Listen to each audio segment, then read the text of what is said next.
So today I'm going to go over the chapter 15 review questions. I'm going to start with question number 2 because question number 1 is just terms and definitions, and you can look those up. You don't need me to tell you the answers to those in the book. So question number 2 starts with, what are the units for a reaction rate? And I hope you remember we've talked about as a reaction proceeds, instead of measuring a rate in miles per hour or distance over time, for reaction rates, we actually measure concentration over time, because as a reaction proceeds, the concentration of the reactants is going to be decreasing and the products is going to be increasing. So the answer to question number 2 is molarity, which is the concentration that we're using, over seconds for time. Question number 3 gives us 2 reaction rates, and in this reaction rate, we can see that we have a concentration of SO2 and we have a concentration of SO3. Well, the question is asking us, is SO2 a reactant or is SO3 a reactant? And if you'll remember that a reaction rate is always a positive number, and we have to think about a reaction rate for a reactant is going to be negative because a reactant is losing and it's becoming the product. So to get that negative rate, to make it positive, we have to multiply it by another negative. With all that said, anytime in your rate equation you have a negative of a concentration, this is going to be the reactant, and that's why I have put this one with a negative over it under the reactant side of my equation. And if you're making a note card or like a cheat sheet to use on the test, I would recommend writing this one under the reactant side, because this is the equation for finding a reactant. The answer is, this is the one that would be for the reactant. This is the rate equation for the reactant. Question number 4, I'm going to start with by reading it to you. And it states that during a kinetic study, a student measures the rate of a chemical reaction to be 0.34 molarity per second. His notes say that he measured the concentration product after 1 second. But then the rest of his notebook, it's smudged and we don't know the concentration of the product. We just know the rate and we know the time, but we don't know the concentration. He then tested it again at 5 seconds. And at 5 seconds, he had the concentration to be 2.8 molarity. It's asking, what is the concentration when the T is equal to 1 second? In order to do this problem, we're going to want to set up a rate equation. We're measuring the rate of a product. It tells you that in the book. And so you're going to be using the rate equation for a product. Now, when I use the rate equation for the product, it isn't actually, I put product in here instead of C, same thing. It doesn't actually give me the concentration of a product. It gives me the delta of the concentration, which is the difference of the product concentration. So we're going to calculate for that first. So I know the rate. It tells me what the rate is. It's 0.34.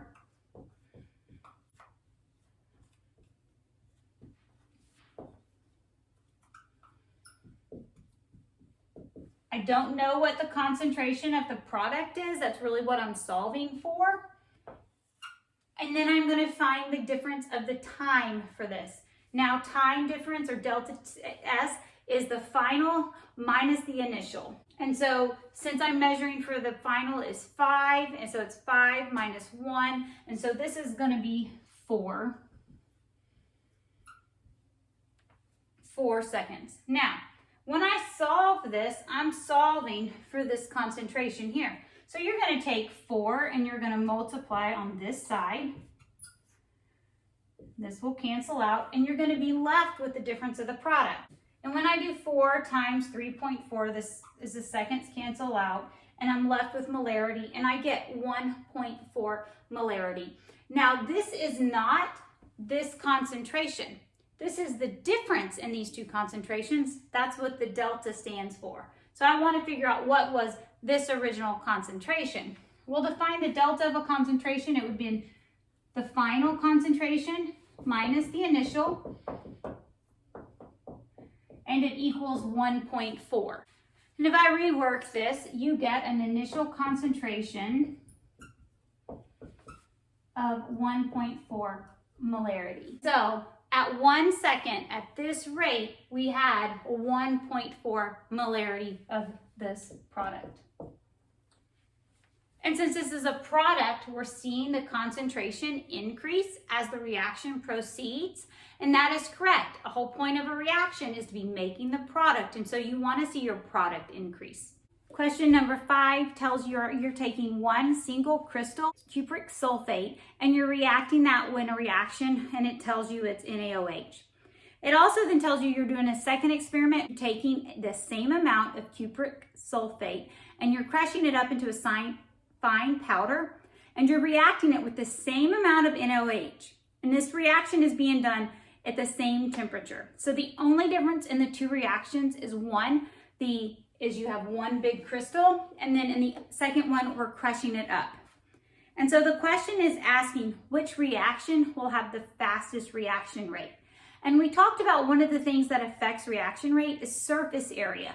And so if I take a crystal and I crush it up, every little bitty, like if it's to sand consistency, every little pieces of that powder has surface area that is going to be able to have the reaction. So the crushed is going to have the higher surface or the higher reaction rate. Question number 6, we're doing the same. We're having one experiment and we're changing its conditions to see when its reaction rate will be faster or slower. And so we have the same reaction, and here we have the same amount of reactants and products. And so they tell me the first one, it is done at 50 degrees Celsius and they measure the reaction rate. And for the second one, the experiment is later done at 25 degrees Celsius. And the question is wanting to know which one will be slower. And we've talked before about how temperature is energy, and when you put that energy into things, it gets those particles moving a lot. And with collision theory, we know the more they move, the more they have for reactions, and the faster the reaction will happen. Well, 25 degrees Celsius is much cooler temperature than 50 degrees Celsius. So these particles are going to be moving a lot less, and they're going to have a lot less collisions, and therefore this one will have a slower reaction rate. Question 7 tells you that we have a reaction. It's proceeding for a while, and then we're measuring its reaction rate. So then we're going to add to this reaction more of the reactant and measure the reactant rate. And we're looking to compare these two, like which one's going to be faster or slower. And we know, based on all of these formulas, that the reaction rate increases with the concentration increase of the reactant. So as I increase reactants, I'm going to be speeding up the reaction. And so the one where we add more reactants, this one is going to be faster than the reaction that has gone a while. This reaction that's been going a while and then has been measured will have less reactants. And if you think about it, the more reactants that are in your beaker, the more opportunities you have for collisions and molecules to hit each other and to actually react with each other. Question 8 is a fill-in-the-blank question. It tells you for reactants to produce products, they must participate in what? And I've been trying to drop this word in the past few reactions, but as reactants have collisions, they're going to be producing more products. That's why we increase surface area for there to be more chance of collisions. We increase the temperature for there to be more energy for these molecules to collide. And we also increase concentration for there just to be more reactants to have collisions. So this is simply collision. We've really already talked about question number 9, but it tells me, how does collision theory explain how a reaction rate increases with increasing temperature and with increasing concentration? And I just talked about how increasing the temperature increases the energy, and the more that molecules are moving, and so the more collisions the molecules are going to be making. The more collisions that they're making, the more of the reaction that is happening, and the higher the reaction rate. The same is happening for concentration. If I increase the amount of reactants I have, I automatically am increasing the amount of collisions the molecules are going to have. They're going to be bouncing around with each other more, and every time they make these collisions, the reaction is happening. The reaction cannot happen if molecules are not hitting each other or having collisions for the reaction to happen. So both of these, increasing temperature and increasing concentration, increase the collisions and therefore increase the reaction rate. All right, to do question 10, it actually has 4 parts. There's an A, B, a C, and a D. I haven't written D, so I'm going to address A, B, and C, and then I'm going to erase my board so that I have space to answer D. So it gives us a reaction, like a rate equation for a reaction. And this is this rate equation where we have the concentration and it's raised to a power, and that power is called the order of the reaction. And so the question says, what is the order according to, now I just wrote A, but it says to reactant A. And so reactant A, it would be called a second order reaction. Question B says, what's the order of reactant B? Well, there's not a number written here, but you know with exponents that if there's nothing there, we can assume it's a 1. So the order of reactant B would be first order. Question number C says, what is the overall order? And to find the overall order with exponents, when they're multiplying exponents, you actually add the exponents. And so the overall order of this would be 3. So A is second order, B is first order, and C, the overall order, is 3. Part D wants to know what is the unit of the rate constant. If you'll remember, rate constant units can change depending on the equation. So to do this, I'm going to actually have to solve this for the rate constant to see what the units are. I'm rewriting this equation. I'm just putting in the units for rate, which is molarity over seconds. So now to get K alone, I'm going to have to divide by the concentration of A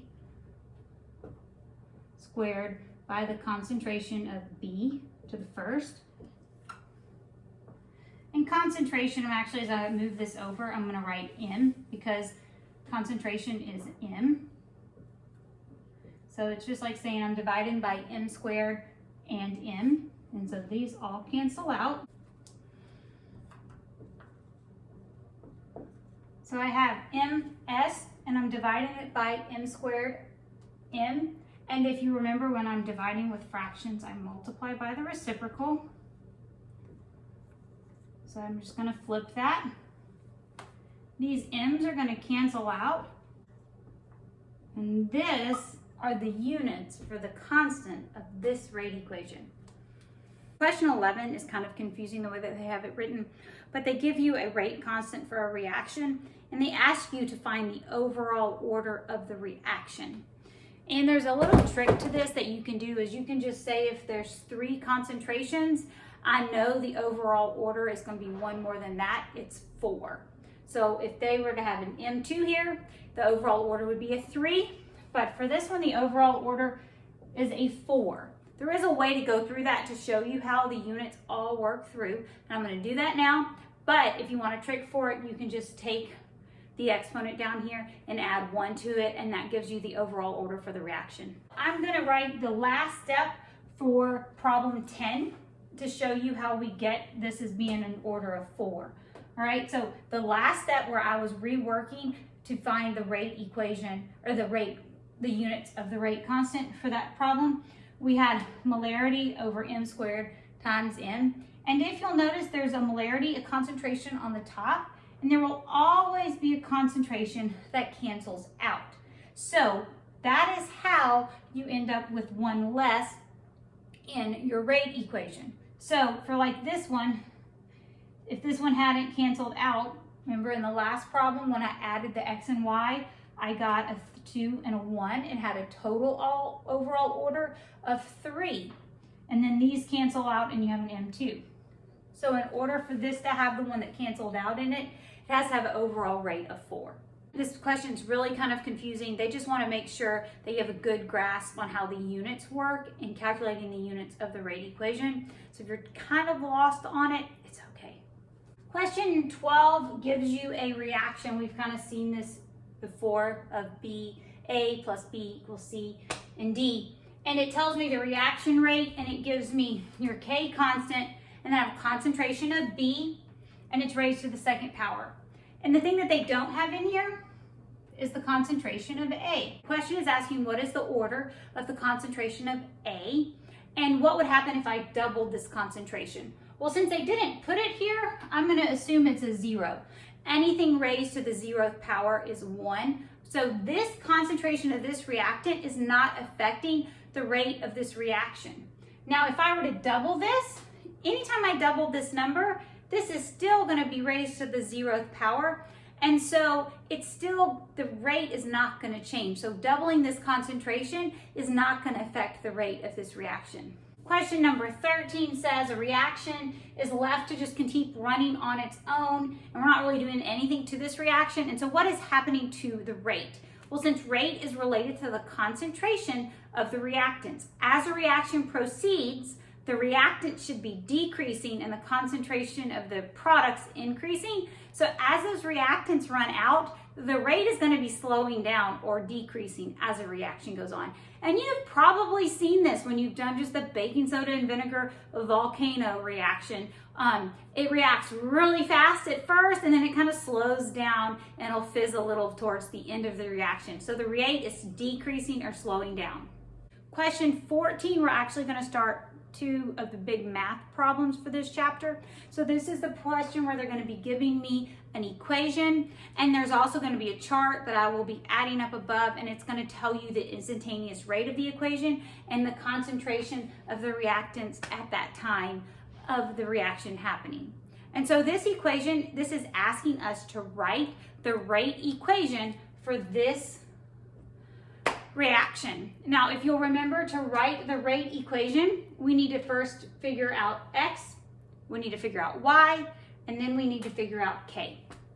So to figure out X, I'm gonna compare two of the reactions at which the Y values cancel out. And so for that to happen, basically I'm looking for two reactions where this concentration of B stays the same, and I'll cancel out those Y's and I'll be left with X. And I can solve then for X. So look on your chart for two trials where Y or that concentration of that is the same. And we're gonna use trial 1 and trial 2. I'm gonna write the rate equation for trial 1.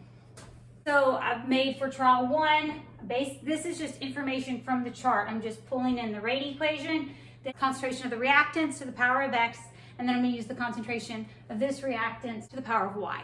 So I'm gonna use trial 2. So I'm gonna go ahead and write this again for trial 2. When I write it for trial 2, I'm writing trial 2 under trial 1. If you'll remember, this step I'm setting equations equal to each other and I'm trying to cancel out units. And so for this, I'm gonna end up making this look like a ratio of these equations. And because of that, I want the larger number on top so that when I do the division, I get a whole number and not some little bitty small number there. So I'm gonna drew this. The whole reason why I chose trial 1 and trial 2 is because this concentration of this reactant is the same. And so I can cancel these out and I get rid of this Y value. And so now I can solve for this X value. Now a bunch of things are gonna cancel out also. My K's, this rate constant, are gonna cancel out. These units, no, that's not a 6, that's an S. These units are all gonna cancel out. And so when I do this, I do end up with a decimal. So I get 8.99 equals, and if you're writing it step by step, so you have the concentrations raised to the power of X like this, but you can rewrite this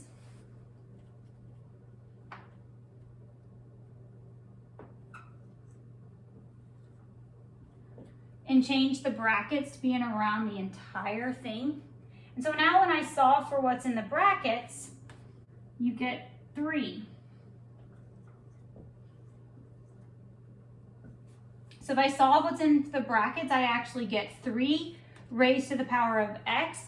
So you should end up with 8.99 equals 3 to what power? Even though 8.99 is not 9 and it may feel like a far-fetched round, remember, there's always some uncertainty in this last significant digit, so it could round up to 9 and still be accurate. So if I rounded it to 9 and I said 9 equals 3 raised to what power, this X would be 2, because 3 squared is 9. 3 times 3 is 9. So I now know when I write my rate equation that the X is going to be a 2. So I'm going to do that all again to find the Y. So to solve for the Y, I'm going to be using, if you'll look on the chart, trial 2 and trial 3. The reason for that is the concentrations of the reactant, of this first reactant for X is the same, and so the X's are going to cancel out and I can solve for Y. For trial 3 and trial 2, if you'll look at the instantaneous rate, you'll notice that the rate for trial 3 is a higher number. So I'm going to write trial 3 first, just so I don't have to rewrite it later, like reorder the problem later. All right, so when I've written out my rate equation for trial 3, I'm going to now write it for trial 2. The reason I'm going to use trial 2 is because trial 2 has this same concentration with x, so the x's will cancel out. All right, so check your trial 2 to my 2. Make sure we're on the same page. So now I'm going to set these like this, like we've been doing, and I'm going to start canceling out all my units and things. So units here cancels out, k's cancel out, this whole x cancels out. That's kind of why we're doing this. So I'm going to rewrite this in a simplified version. So we have 0.090 divided by 0.030. I'm going to pull those out and put them in one big bracket, raised to the power of y, because they're both raised to the power of y. And so now I'm going to solve for this for y. And actually get a whole number here this time. And you get 3 equals 3 to what power is y? Well, 3 to the first power would equal 3. So we now know that x is 2 and y is 1, so we're going to try to write our rate equation. When I write my rate equation, I'm just following this one. The rate is equal to the constant times the concentration of reactant A raised to the order times the concentration of reactant B raised to the order. And so if I say rate is equal to K times reactant A, and we found that X is second order, it has nothing to do with this 2 here, and we found that OH is first order. To finish the rate equation though, we really should find K. So to find K, I'm going to take all the information from one of the trials and plug it all into this equation and solve for K. I'm just going to use trial 1 because that's the first one. I usually do that one. Now, as we solve for K and we write this rate equation, remember to keep your units because we have to figure out the units of K at the end because they're different for all equations. So we have the instantaneous rate, we have K as our unknown variable, we have the concentration of ClO2, and we have the concentration of OH. And this is all from the first trial. So I'm going to go through and I'm going to solve this for K. So to solve this to get K alone, I'm going to divide by both sides by both of these numbers.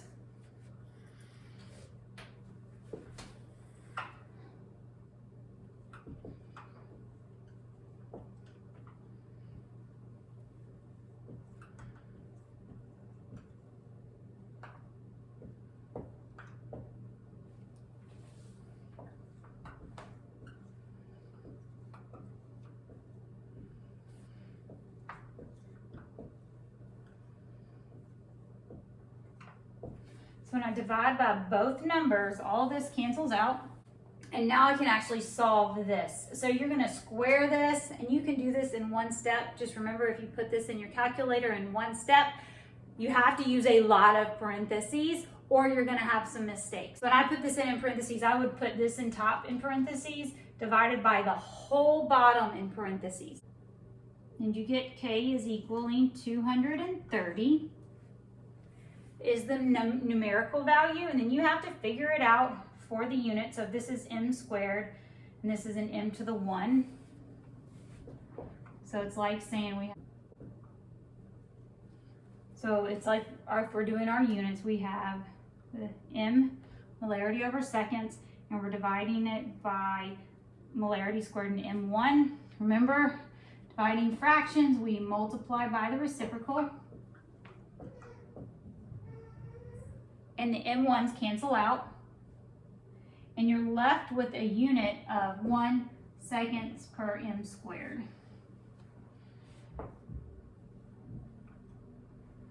And this is your K value. So now when we're writing our rate equation, you're going to come up here and put it in for K. So to write the rate, I'm going to put what I just solved in for K times the concentrations, and I have to make sure I have the order for X and the order for Y. So this is the rate equation for problem 14. Good job on 14. Question number 15 is the same thing. I gotta be honest, I'm struggling with motivating myself to work through this problem because we just did it. It's very repetitive. So if you don't know or you didn't understand how to do 14, follow me again through 15. If you understand how to do 14 and you're just like, I don't want to do 15 again, you can do it. Try it, then come and check your answer to me and see if you did it. And then give yourself a little reward if you make it through it. I know that's what I plan on doing. they give you an equation. We have two reactants, and we have a chart that I'm going to be adding up above, and it is going to have all the information in it of the instantaneous rates and the concentrations to calculate it. I'm looking for two trials. I'm going to cancel the x out, and I'm going to solve for y. So the trials that have x is the same concentration for this one is going to be trials 1 and trials 2. So I'm going to write this for trial 1. When I look at trial 1 and trial 2, they both have the same instantaneous rate, and so I can't decide which one's going to go on the top by looking at this, but I'm still wanting a whole number. So I'm going to look in your chart and see if any of the concentrations are higher, and I actually realized that trial 2 has a higher concentration for one of these, and so I'm going to write trial 2 on top. Trial 2 has the same rate that I have written. Trial 2, trial 1, I am going to do the division and see what all I can cancel out. These units are going to cancel out. These K's are going to cancel out. And if you'll notice, these whole things are going to cancel out. It's kind of nice. And the other thing is right here, this is the same. This hasn't been being the same. So I'm going to rewrite this 1.00 and keep my 3 significant figures. And now we have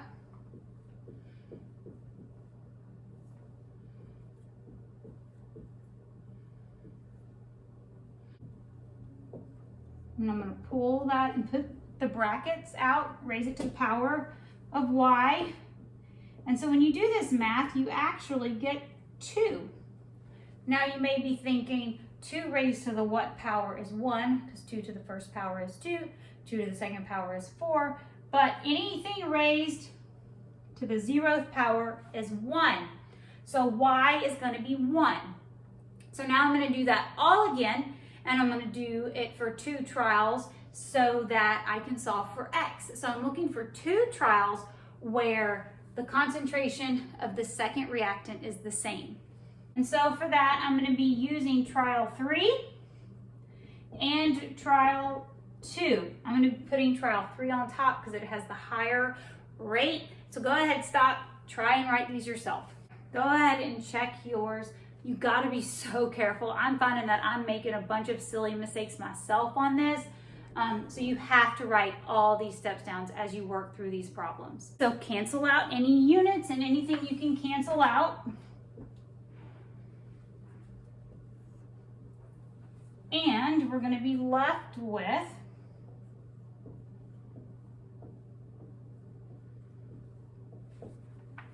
$752 divided by 376, and you're going to set it equal to this, and or 2.00 equals 2 to the power of x.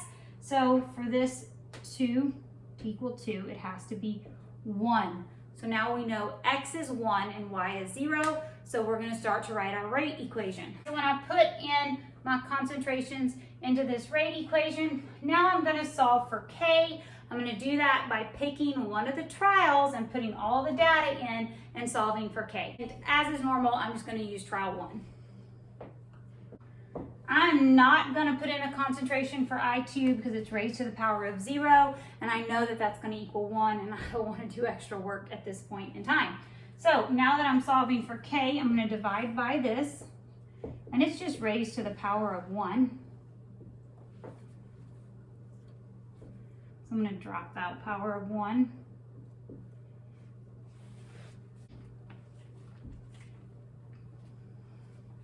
And you get, if you solve all this, k as equaling 3.8, and it's times 10 to the 5th. If we're sticking with significant figures, we get a big old number here, 1/2. So we're going to take this for k and stick it up here. And this is the rate equation that you get for this reaction. Question 16, we've moved on from the math part. We're given 3 reactions. They're all happening at the same temperature. And in the reactions, we're giving 3 rate constants, basically, in 3 different numbers. The first one is 824, the second one is 4,260, and the third is 15. And you'll also notice that the units are different because units are different for rate constants. The question is asking you which one of these is going to have the lowest activation energy. If you'll remember, activation energy, if we have a rate coordinate diagram, it's this first hump. this right here. It's the energy it takes to push the ball up the hill. And if it takes more energy, so to speak, to push the ball up the hill, or if the hill is bigger, it's going to take more energy, and you're going to push the ball slower. So the higher the activation energy you have, the lower the original rate, or the rate constant, is going to be. So this one is going to have the higher activation energy, and B is going to have the lowest. Question number 17 tells us to take some of the information from 16. So 16 gives me the rate constant of a reaction, and it's 824 per the molarity per second. And this is the rate constant at 25 degrees Celsius. It then tells me this reaction is actually done again. There's a series of these reactions done, and we get like a rate of 0.501. The question is wanting to know is, if the rate becomes a 0.501, is this reaction being done higher than 25 degrees Celsius or cooler than 25 degrees Celsius? Well, this rate is drastically lower, so the rate is going down. And we've talked before about more energy increases collisions and increases the rate. So since the rate is going down, this is going to have done below 25 degrees Celsius. Question 18 is asking you to draw 3 different reaction coordinates. It tells me there's 2 different catalysts that can be used for a reaction. The first one is increasing the reaction by a factor of 10, and the second one is increasing the reaction by a factor of 100. This is an exothermic reaction, and I want you to draw the coordinate diagrams for the original and all 3. Since it's an exothermic reaction, I know it's going to be releasing energy. So it's going to look something like this. Energy is lower, it's lost energy. For this catalyst, since it increases the rate by 10 times, it's going to lower this activation hill. You should have the same start and end, but your hill should be smaller. And then for the one that does it 100 times, you're really not even going to have much of a hill. It's going to lower the hill even more. Number 19 is asking you for what's the name of the chemical that is in yeast that helps catalyze the reaction for the decomposition of hydrogen peroxide. This is that elephant's toothpaste that you've probably done where you have yeast and hydrogen peroxide, and it bubbles up really fast. And so what is the name of the catalyst in the yeast? And it has the name of catalase. Question asks, where else can it be found? It can pretty much be found in every living thing. Question 20 tells me that solid platinum can catalyze ethanol vapor. Is this a homogeneous or a heterogeneous catalyst? Well, a homogeneous catalyst is a catalyst that is in the same phase, and a heterogeneous catalyst is one that is in a different phase. So vapors is a gas, and this is a solid. So these are not in the same phase. So this is a heterogeneous catalyst. It's a heterogeneous catalyst because it is in a different phase than the gas. Question 21 gives me a 2-step reaction. Sorry about the writing there. And it asked me to write the overall reaction. So I know there's a catalyst. A catalyst is a compound that speeds up a reaction, but isn't like, if it starts in the reaction, it's at the end. It's not consumed in this reaction. And so I'm going to be looking for a compound that's in the end of the reaction and in the beginning of the reaction. And so that compound is these bromine iodines. This is my catalyst. So I'm going to write this overall reaction, and I'm going to leave the catalyst out. So to do that, I'm going to write the reactants and the products, leaving the catalyst out. So when I take the catalyst out, I have hydrogen peroxide, and it's producing water and oxygen. That is the same catalyst reaction we have seen throughout most of this chapter. Make sure it's balanced. Question number 22 we talked about in the comprehension checks, and it's in the reading. It's kind of one of those things you just have to learn. It says a catalyst speeds up a reaction without changing the mechanism of the reaction. Is it homogeneous or heterogeneous? Well, I know homogeneous catalysts change the mechanism of the reaction. So since this one did not change the mechanism, it must be a heterogeneous catalyst. So that is the end of chapter 15 review questions, and we only have one more chapter left. I'm really excited about that.